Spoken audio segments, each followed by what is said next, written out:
NSP scholarship apply करने में क्या-क्या डॉक्यूमेंट लगता है और आप कैसे अप्लाई करते हैं, एप्लीकेशन आप कैसे सबमिट करेंगे, आपके कॉलेज में कैसे वेरिफिकेशन होता है, इसके बारे में एक ब्रीफ जानकारी इस वीडियो में मैं आपको देने वाला हूं। तो चलिए वीडियो को स्टार्ट करते हैं। तो देखिए, सबसे पहले आपको जो अपना एनएसपी स्कॉलरशिप अप्लाई करना होता है वो आप एनएसपी साइट पे जाते हैं, वहाँ से अप्लाई फॉर स्कॉलरशिप करते हैं। आप अपना OTR number, password, captcha fill करके लॉगिन करते हैं। उसके बाद फिर आप अपना डिटेल फिल करते हैं, वहाँ पे जो भी पर्सनल डिटेल होता है उसमें आपका एड्रेस होता है, कॉन्टैक्ट डिटेल्स और आपका जो एजुकेशनल डिटेल्स है। तो ये सारा डिटेल्स जब आप फिल कर लेते हैं, इसके बाद आता है आपका डॉक्यूमेंट का सेक्शन। अब डॉक्यूमेंट सेक्शन में आपको जो होता है वो अपना डॉक्यूमेंट कुछ अपलोड करना होता है। कुछ डॉक्यूमेंट का मैं नाम आपको बता देता हूँ।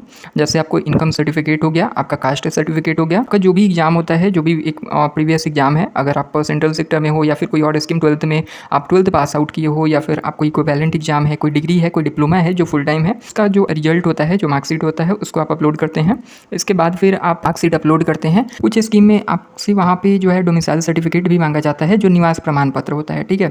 तो वो भी आप कर सकते हैं। Caste certificate, income certificate, domicile certificate, आपका मार्कशीट, डिप्लोमा, डिग्री जो भी आपका है, जो भी एग्जाम है प्रीवियस एग्जाम उसका। उसके बाद फिर आता है कि आपका बोनाफाइड। अब बोनाफाइड आपको अपलोड करना होता है वहाँ पे। बोनाफाइड आपको वहाँ से डाउनलोड करने का भी ऑप्शन मिलता है। अगर आपको नहीं मिलता है तो इसी चैनल पे एक वीडियो है कि बोनाफाइड आप कैसे डाउनलोड कर सकते हैं, क्योंकि एनएसपी में इस बार बहुत सारे चेंजेस हुए हैं और बोनाफाइड का भी ऑप्शन हटा दिया गया है। पहले आता था, अभी हटा दिया गया है काफ़ी सारी स्कीम से। तो आप उसको चेक कर सकते हैं कि बोनाफाइड कैसे डाउनलोड करें और कैसे फिल करें, ठीक है। तो ये हो गया, बोनाफाइड हो गया। अब बोनाफाइड का, हाँ मैं बता रहा था कि बोनाफाइड आपको कैसे अपलोड करना है। तो देखिए, अब ये जो आपने अप्लाई किया तो आपका एक प्रिंट आउट इसका निकलेगा, ठीक है, वो आप निकलवा लीजिएगा। उसके बाद फिर आप अपने कॉलेज में जाते हैं जहाँ पे भी आपका ये एनएसपी का होता है, स्कॉलरशिप रिलेटेड जो भी वेरिफिकेशन हो या फिर वहाँ पे डॉक्यूमेंट सबमिट होता है। तो वहाँ पे आप जाएंगे, वहाँ से पूछेंगे कि वो कौन कौन सा डॉक्यूमेंट मांग रहे हैं। जनरली मैं आपको बता देता हूँ कि आपको कौन कौन सा डॉक्यूमेंट लगता है। तो मैं आपको बता दूं कि आपको तो एक सबसे पहले आपको एक डॉक्यूमेंट देना होता है जो कि आपका मार्कशीट हो गया, ठीक है। जो भी आप एग्जाम पास किए हैं उसका मार्कशीट का फोटोकॉपी या फिर रिजल्ट का भी फोटोकॉपी से हो जाए। तो एक तो ये हो गया आपका जो प्रीवियस था, ठीक है। कहीं कहीं उसका एडमिट कार्ड भी मांगा जाता है, तो आप एडमिट कार्ड का भी फोटोकॉपी दे सकते हैं, ठीक है। इसके साथ आपका एक एड्रेस प्रूफ या आइडेंटिटी प्रूफ भी आपको मांगा जाता है, जहाँ पे आप आधार कार्ड भी देंगे तो आपका हो जाता है। इसके बाद फिर आपका एक मांगा जाता है कास्ट सर्टिफिकेट। अगर आप जनरल हैं तो भी कई कॉलेज में मांगा जाता है और कई कॉलेज में सिर्फ ओबीसी, एससी, एसटी या माइनॉरिटी जो है उनका मांगा जाता है, ठीक है, जो बैकवर्ड में आते हैं। तो जनरल में भी आप अपना सर्टिफिकेट जरूर बनवा के रखिएगा, हो सकता है आपके कॉलेज में मांगा जा रहा हो, इसके बारे में आप पहले पता कर सकते हैं। तो कास्ट सर्टिफिकेट के बाद आपका आता है इनकम सर्टिफिकेट। अब इनकम सर्टिफिकेट में भी कॉलेज के ऊपर डिपेंड होता है। इनकम सर्टिफिकेट में हो सकता है कि आपका इनकम सर्टिफिकेट मांगा जाए जिसमें आपको 0 देना होता है, और हो सकता है कि आपके कॉलेज में आपके फैमिली इनकम के लिए जो आपके फादर हैं उनका इनकम सर्टिफिकेट लगे। जनरली मैं आपको बता दूं कि फादर का ही इनकम सर्टिफिकेट लगता है, ठीक है, तभी आपको स्कॉलरशिप मिल रहा है, क्योंकि आप अर्निंग नहीं कर रहे हैं, और तभी आपके फैमिली इनकम को वेरीफाई करने के लिए ये जो है इनकम सर्टिफिकेट आपके पापा का, फादर का आपके लगता है। इसके बाद फिर एक आता है आपका डोमिसाइल सर्टिफिकेट, मतलब आप कहाँ के रहने वाले हैं, ठीक है। अब ये भी ऑप्शनल होता है, आपके कॉलेज पे डिपेंड करता है। इसमें भी बहुत सारे डॉक्यूमेंट कॉलेज के ऊपर डिपेंड करता है, बट जनरली ये होता है, ठीक है। तो आपको डोमिसाइल सर्टिफिकेट देना होता है।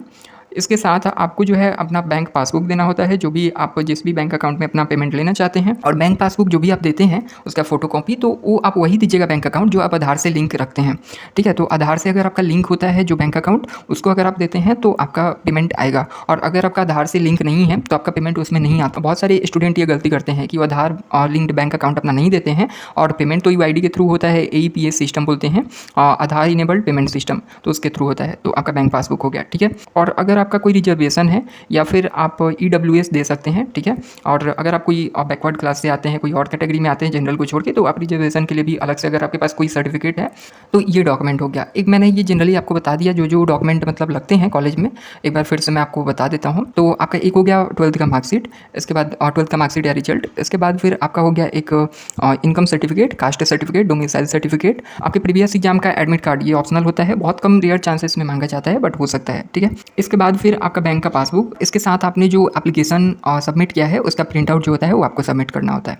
इसको मैं एक बार ब्रीफ में बता देता हूँ। तो आपको सबसे पहले तो सबसे मेन जो आपका हो गया वो आपका एप्लीकेशन का प्रिंट आउट हो गया, दूसरा मार्कशीट या रिजल्ट जो भी है उसका फोटोकॉपी, इसके बाद फिर आपका income certificate, caste certificate, domicile certificate, अगर कोई रिजर्वेशन है तो EWS, बैंक पासबुक जो आपका आधार इनेबल्ड पेमेंट सिस्टम के लिए वेरीफाई करता हो, यानी आधार लिंक जो आपका बैंक अकाउंट है वो, के साथ आपका बोनाफाइड, ठीक है। बोनाफाइड आपको सबमिट करना होता है। अब ये जो भी डॉक्यूमेंट है आप अपने कॉलेज में जैसे सबमिट कर देते हैं बोनाफाइड के साथ, तो उधर से आपको जो है सारा कुछ वेरीफाई करके इंस्टीट्यूट वेरिफिकेशन जैसे आपका कंप्लीट हो जाता है, वो आपको ये बोनाफाइड जो है आप दे देते हैं, ठीक है। सारा डॉक्यूमेंट के साथ आपको बोनाफाइड दे देते हैं। बोनाफाइड पे सिग्नेचर करके मिलता है आपको, कॉलेज का स्टाम्प भी लगा होता है, और इसको आप फिर अपलोड कर देते हैं एनएसपी के साइट पे।